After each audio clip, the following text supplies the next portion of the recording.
The year was 2157. Humanity had spread to Mars and built several moon colonies, but Earth was still the center of human life. Captain Daniel Warren stood on the bridge of his ship, the Horizon. It was a science vessel, tasked with studying the far edges of the solar system. "Captain, we're picking up something strange," said Officer Peter Jones, his eyes fixed on the screen. "It's coming from the Kuiper Belt." Daniel walked over to look at the reading. "What kind of signal?" "Not sure, sir, but it's definitely not one of ours." Communications Officer Olivia Diaz joined them, her face serious as she studied the data. "Sir, I've checked all Earth and Mars frequencies. This signal doesn't match anything in our database." Daniel's heart beat faster. Could this be it? The moment humans had wondered about for centuries. "Track the source," he ordered. 3 hours later, the Horizon approached a drifting object. It was clearly artificial. A ship, but unlike any human design. Its surface was smooth with odd angles, and it glowed with a faint blue light. "No response to our hails," Olivia reported. Daniel made his decision. Prepare a boarding team. Full containment protocols. The team found them huddled in what seemed to be the ship's main control room. 5 beings, clearly not human. They were tall and thin, with large heads and 4 long fingers on each hand. Their skin was pale blue, and their large eyes blinked rapidly at the humans. One stepped forward on shaky legs. "We are Velari," it said in surprisingly good English. "I am Xel Toreth. We have learned your languages from your transmissions." Back on Earth, governments argued about what to do. Some wanted to turn the aliens away. Others saw an opportunity. After a week of debate, Earth agreed to help the Velari. Daniel was there when Xel Toreth met with world leaders. The alien seemed nervous, his thin body tense. "The Kryn Gor attacked our ship," Xel Toreth explained. "They are conquerors from a distant part of the galaxy. We barely escaped." "Why come to us?" asked President Garcia. "We've barely left our own solar system." Xel Toreth hesitated. "Your species is unique." Later that week, Daniel showed Xel Toreth around the base. He noticed how the alien watched humans with a mix of interest and fear. When a soldier easily lifted a heavy container, Xel Toreth flinched. "Is something wrong?" Daniel asked. "No," Xel Toreth said quickly. "It's just, on our world, we use machines for such tasks." At the medical center, Dr. Natalie Freeman was examining another Velari when Daniel arrived. "Their muscle density is about half of ours," she told him quietly, "and their bones are hollow, like birds. They evolved on a low-gravity planet." Daniel watched as Xel Toreth spoke with another Velari in their own language. They didn't know he could hear them. "These humans," Xel Toreth whispered, "they're stronger than we expected. And they heal so quickly." "Do you think they're ready?" the other Velari asked. "They have to be. We have no choice." Daniel pretended not to hear, but his mind was racing. Ready for what? What weren't the Velari telling them? That night, as he looked at the stars from his window, Daniel couldn't shake the feeling that first contact was just the beginning of something much bigger. The Velari were hiding something important. Why were they so interested in human strength? Why did they seem afraid sometimes? Humanity had always wondered if they were alone in the universe. Now they had their answer. But Daniel suspected that meeting aliens was going to change everything in ways no one could predict. He just hoped Earth was ready for whatever came next. 6 months after the Velari arrived on Earth, Dr. Samantha Powell stepped onto the massive space station for the first time. The Galactic Concord headquarters was unlike anything humans had built. Curved walls glowed with soft light, and aliens of many shapes and sizes moved through wide hallways. "Welcome to the assembly," said Xel Toreth. "You are the first humans to visit." Samantha nodded, trying to hide her amazement. Behind her, 4 other human diplomats looked around with wide eyes. They had traveled for 3 weeks on a Velari ship to reach this place, somewhere in what humans called the Orion arm of the galaxy. There are 17 species in the Concord, Sel Toreth explained. Each evolved on different worlds with different conditions. Samantha noticed most aliens were like the Velari, thin bodies, large heads, and careful movements. Some floated in tanks of liquid, others moved on many legs, but all seemed physically weaker than the humans. In the main meeting hall, the Earth delegation sat at their assigned table. A tall, insect-like alien approached them.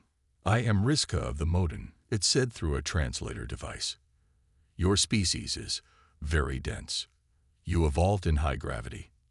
"Not especially," said Frank Nelson, one of the diplomats. "Earth's gravity is actually lower than some planets in our system." Rizka's antennae twitched, "Yet you move with such force."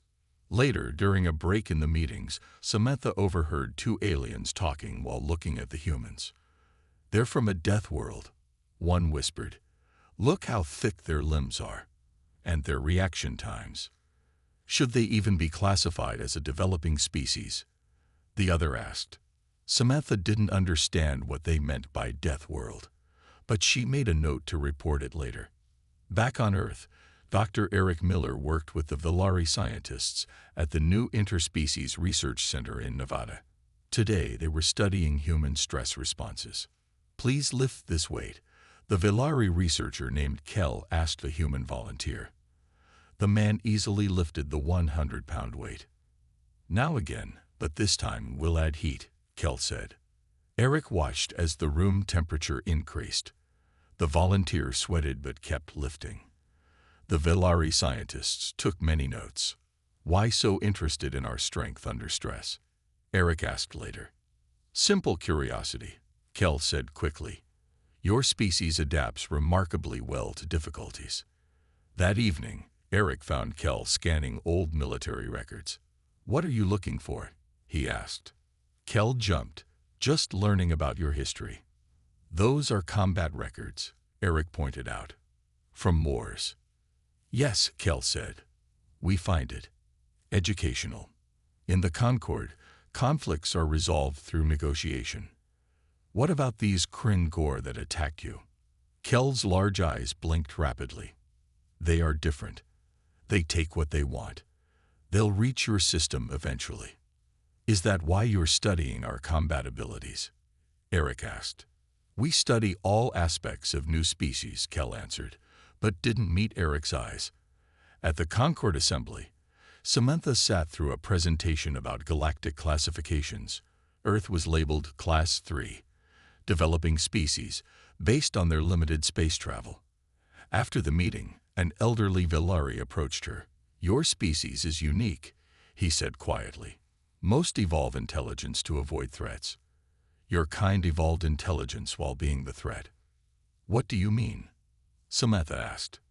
"Nothing to worry about," the Velari said, moving away. "But when the Kryn Gore come, we may all be thankful for human differences." Samantha felt uneasy. The more she learned about the galaxy, the more she suspected humans were being evaluated for something. The constant questions about strength, endurance, and stress responses seemed more than casual interest. Something big was coming, and Earth was somehow part of the plan. Lieutenant Kate Rodriguez wasn't supposed to be in the restricted section of the human embassy on Concord Central Station. But as military attaché, she had learned that locked doors often hid important information. Her security badge, secretly upgraded with help from a tech-savvy friend, opened the door to the Velari communications room. The aliens were gone for their rest cycle, giving her 30 minutes at most. Kate moved quickly to the main computer. Her translator device helped her navigate the alien text. What she found made her blood run cold. A report titled Human Threat Assessment contained detailed studies of human biology. One section was labeled Potential Berserkers, with images of soldiers in combat. Another called Humans, Evolutionary Anomalies. "Why are they so afraid of us?" she whispered. Kate downloaded as many files as she could before slipping out. The next day, she contacted Captain Daniel Warren, now the head of Human-Alien Military Cooperation. "They've been studying us like lab rats," she told him.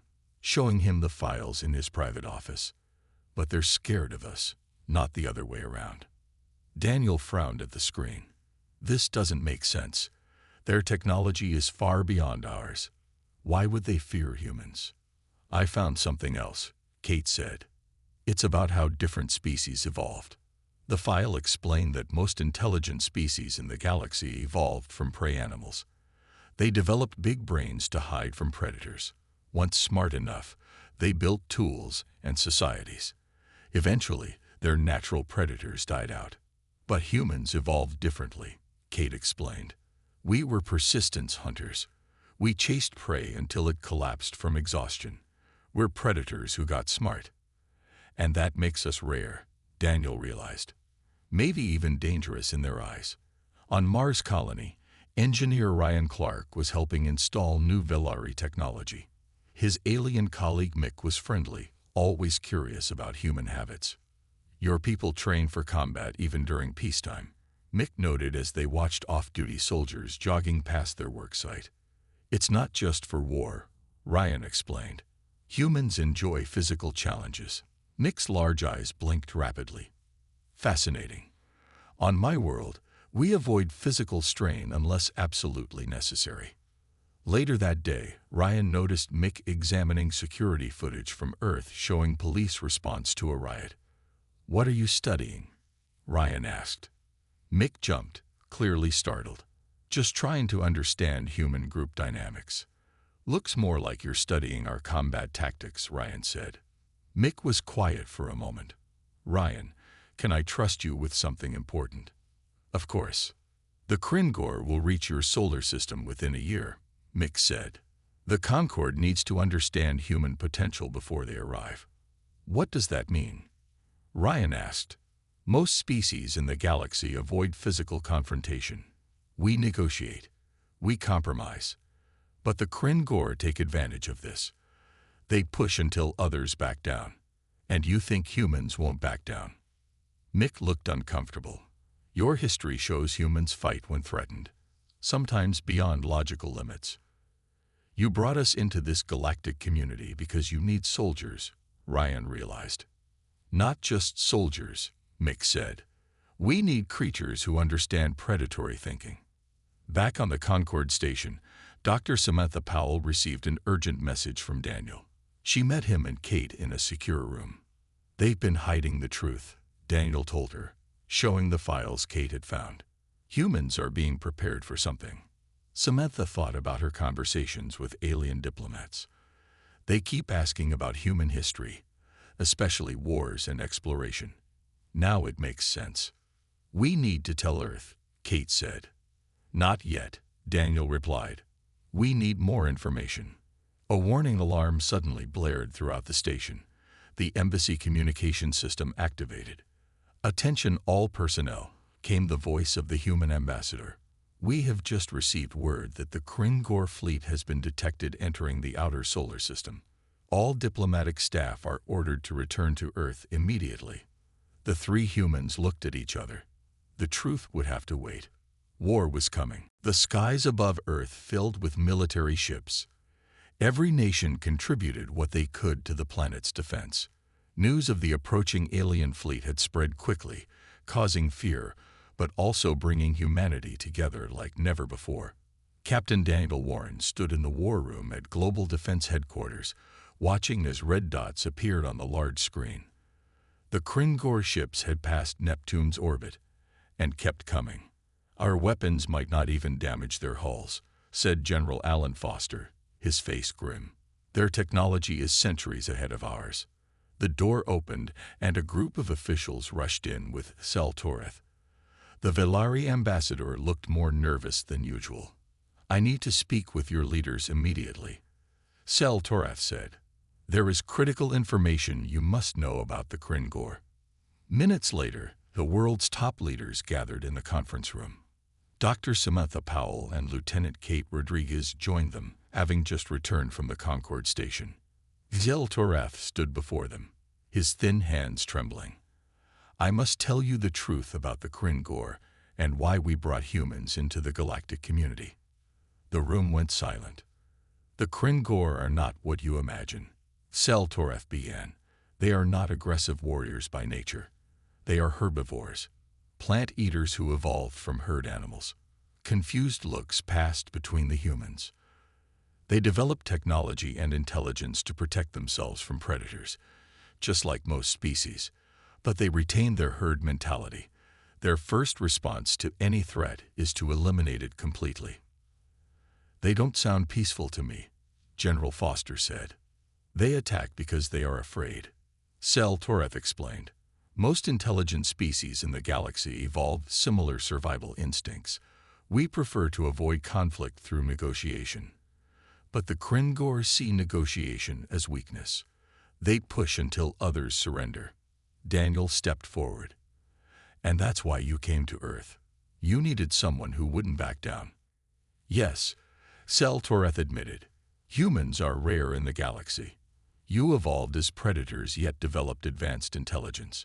Your instinct when threatened isn't to flee but to fight. President Garcia stood up, anger on her face. You dragged us into your war without telling us the truth. We were desperate, Toreth said. The Kringor have conquered 12 worlds. They don't negotiate. They overwhelm with superior technology and numbers. Samantha joined the conversation.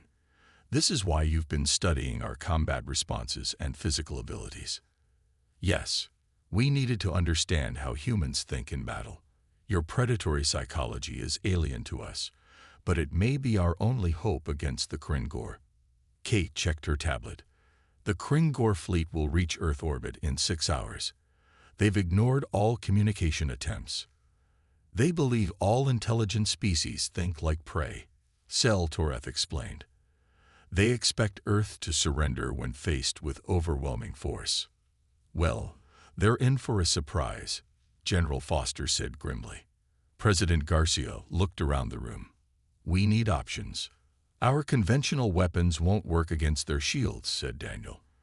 But maybe we don't need to outgun them. What do you mean? Asked the president. If the Kringor evolved from prey animals, they've never faced a predator species, Daniel explained. They expect us to think like the other species they've conquered. So we do what predators do, Kate suggested. We hunt. As the meeting continued, Ryan Clark arrived from Mars with his Velari colleague Mick. They brought detailed scans of Kringor ships. Their command structure is highly centralized, Ryan explained, like a herd with a lead animal. Target their leaders, Daniel said. Without leadership, herds scatter. The plan began to form. Earth wouldn't try to match the Kringor in firepower. Instead, they would use humanity's predatory instincts, the very thing that made other species fear them, to fight in ways the Kringor had never experienced. As Daniel looked at the approaching fleet on the screen, he realized a hard truth. Earth had been brought into an interstellar war because humans were the apex predators the galaxy feared, and now desperately needed. Colonel Lisa Bennett looked at the small team assembled before her. 8 soldiers, each chosen for their special skills. Captain Daniel Warren stood at their head. This is crazy, she said. You want to sneak onto their command ship. Conventional attacks won't work, Daniel replied. Their technology is too advanced, but they've never faced humans before. The plan was simple but dangerous. While Earth forces distracted the Kringor fleet, a small team would board their command ship. Lieutenant Kate Rodriguez and Dr. Eric Miller would join the mission, along with 5 elite soldiers. Remember, Daniel told his team, the Kringor think like herd animals. They expect enemies to act like prey, to run when cornered, to surrender when overwhelmed. But we won't, said Kate. No, Daniel smiled. We'll hunt. In space above Earth, the Kringor ships formed a perfect pattern. Their vessels were sleek and powerful, with energy weapons that could destroy a city with one shot. They sent a simple message to Earth: surrender or be destroyed. Earth's response was to launch what looked like a desperate, disorganized attack. Small fighter ships darted between the Kringor vessels, seemingly at random. The Kringor were confused. This wasn't how conquered species usually behaved. They expected fear, negotiation, or at most, a coordinated but futile defense. In the chaos, a small stealth ship approached the largest Kryn-Gor vessel. Daniel's team cut through the hull and entered the alien ship. They rely on technology for security, Kate noted as they moved through the corridors. No guards. They encountered their first Kryn-Gor soldiers minutes later. The aliens were tall with 4 arms and thick chest plates. Their eyes were on the sides of their heads, perfect for spotting danger from all directions, just like prey animals on Earth. The Kryn-Gor raised their weapons, expecting the humans to stop or retreat. Instead, Daniel and his team charged forward. The aliens froze for a crucial second, confused by this behavior. It was all the time the humans needed. Meanwhile, on the Concord diplomatic vessel hovering at the edge of the battle, Dr. Samantha Powell worked with representatives from other species. The aliens watched in fascination and horror as humans demonstrated warfare techniques they had never seen before. "Your species doesn't just fight," said a Moden diplomat, his insect-like mandibles clicking. "You hunt your enemies." "When threatened, yes," Samantha answered honestly. "We've never seen such persistence," the Moden continued. "Your fighters are injured but continue attacking. How is this possible?" "Humans evolved as persistence hunters," Samantha explained. "Our ancestors would chase prey until it collapsed from exhaustion. We can ignore pain, hunger, and fatigue when pursuing a goal." On the Kryn-Gor command ship, Daniel's team pushed deeper despite injuries. 2 soldiers had been wounded, but they refused to turn back. Dr. Miller applied quick medical treatments and they continued. "This isn't logical," said a captured Kryn-Gor officer. "Your chance of success is minimal. Why continue when injured?" "Because that's what predators do," Kate told him. "We don't give up the hunt." The Kryn-Gor seemed genuinely puzzled by this concept. His large side-facing eyes blinked rapidly. Back on Earth, military leaders noticed something strange happening to the Kryn-Gor fleet. Their perfect formation was breaking down. Some ships moved out of position. Others hesitated to fire. "They're getting disorganized," General Foster observed. "Like they're losing confidence." Zell Toreth nodded. "Herd animals become confused without clear leadership. Your team must be affecting their command structure." Colonel Bennett ordered Earth forces to press their advantage. "Focus on their communication relays," she commanded. "Cut them off from each other." As Earth ships targeted communication systems instead of weapons, the Kryn-Gor became even more disorganized. Their attack faltered as they lost contact with their leaders. For the first time in their long history of conquest, the Kryn-Gor faced an enemy that didn't think like prey, and they had no idea how to handle it. Captain Daniel Warren and his team fought their way deeper into the Kryn-Gor command ship. The alien vessel was enormous, with curving hallways and strange gravity that made moving difficult. But they kept going. "Command center should be 2 levels up," Kate said, checking the map they had created. Blood ran down her arm from a minor wound, but she ignored it. A group of Kryn-Gor soldiers blocked their path ahead. The aliens formed a tight group, their weapons aimed at the humans. "They always stay together," Daniel noted. Like a herd, he signaled the team to spread out. This simple tactic seemed to confuse the Kryn-Gor. They weren't used to enemies who didn't bunch together for safety. "They don't know how to handle hunters," Dr. Miller observed as the team separated and attacked from multiple angles. The Kryn-Gor soldiers became disorganized. Some shot wildly. Others looked for escape routes. Within minutes, the path was clear.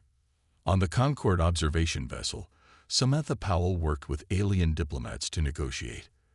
The Velari and other species watched in amazement as humans continued fighting despite heavy losses. "Your kind doesn't surrender when facing superior force," said the Moden representative. "It's unnatural." "It's actually very natural for us," Samantha explained. "In our history, smaller human groups often defeated larger ones through determination and strategy." A screen showed Earth ships taking damage but continuing to fight. Some damaged vessels deliberately crashed into Kryn-Gor ships rather than retreat. Such sacrifice, whispered a Velari diplomat. We didn't fully understand what we were asking when we brought humans into this conflict. Zeltorath approached Samantha privately. There is something you should know. The Kringor Supreme Commander is named Greltak. In their society, if he surrenders, all must follow. A single target, Samantha realized. Like hunters focusing on the lead animal. She immediately sent this information to Daniel's team. Inside the command ship, Daniel received the message as they reached the final corridor to the bridge. Only 5 of the original 8 team members remained. The others were too injured to continue. We focus everything on their leader, Daniel told his team. Kate, you have the tranquilizer rounds. Lieutenant Rodriguez nodded, checking her special weapon. Non-lethal, as planned. Remember, Daniel said, we're not here to kill. We're here to show dominance. They breached the command center doors. Inside, a dozen Kringor officers surrounded a larger alien with elaborate markings on his chest plate. Greltak, the Supreme Commander. The Kringor leader seemed shocked at the humans' arrival. Impossible, he said through his translator. Our defenses are perfect. Not against predators, Daniel replied, stepping forward despite a painful injury in his leg. Greltak stood tall. You should surrender now. Your forces cannot win. That's not how humans work, Kate said. We don't stop hunting. Hunting. Greltak seemed confused by the term. Dr. Miller stepped forward. Your species evolved as herd animals. Prey. Humans evolved as hunters. Predators. We have fundamentally different ways of thinking. For the first time, Daniel saw real fear in the alien leader's eyes. Not the fear of losing a battle, but something deeper, the instinctive fear prey has for predators. We will not surrender, Greltak declared, but his voice trembled slightly. Daniel smiled. We don't want your surrender. We want your attention. Outside, the battle reached its peak. Colonel Bennett directed Earth forces to target communication systems rather than weapons. Kringor ships began to break formation, their coordinated attack falling apart. It's working, General Foster said, watching the tactical display. They're losing structure. On the command ship, Daniel's team surrounded Greltak. His officers moved to protect him, but without their usual confidence. You have one chance, Daniel told the Kringor leader. Call off your attack, or learn what it truly means to face Earth's predators. Greltak looked at the injured but advancing humans, and for the first time in the history of the Kringor Empire, their leader felt true fear. 6 months after the Kringor retreat, Earth had changed forever. Spacecraft from a dozen alien species now visited regularly. Humans were no longer seen as newcomers to galactic society, but as important allies. Admiral Daniel Warren, newly promoted, stood on the observation deck of the Global Defense Station orbiting Earth. Next to him was the Velari ambassador, Zeltorath. The Galactic Concord has officially classified humans as protective predators, Zeltorath said, handing Daniel a small crystal device. It's the first time this classification has been used. Daniel smiled. I'm not sure if I should be honored or worried. Both, perhaps, the Velari replied. Many species fear humans now, but they also respect you. The Kringor had conquered 12 worlds before Earth. No one had ever stopped them. The battle had ended not with destruction, but with surrender. When faced with humans who wouldn't back down even when injured and outnumbered, the Kringor Supreme Commander, Greltak, had made an unprecedented decision to retreat. Later, video of the human boarding team had spread throughout the galaxy. Aliens watched in amazement as injured humans continued fighting, showing determination that seemed impossible to prey species. We're establishing the first multi-species defense force, Daniel said, with humans as the core combat trainers. Zeltorath nodded. Your hunting instincts and pack tactics are exactly what the galaxy needs. On the Concord Central Station, Dr. Samantha Powell led negotiations for the Predator Protocol, a new agreement that outlined how human military forces would operate in galactic affairs. We need rules, She explained to the assembled alien representatives. Humans are predators, yes, but we have ethics. We protect, we don't just hunt. The aliens, once afraid of human aggression, now sought to understand it. If humans could use their predatory nature for defense rather than conquest, perhaps they were exactly what the galaxy needed. Lieutenant Kate Rodriguez, now Captain Rodriguez, had started a cultural exchange program. Today she was teaching a group of Velari about human hunting strategies. The key is to understand that humans can switch between predator and protector modes, she explained. We evolved to hunt, but also to protect our family groups. A young Velari raised a hand.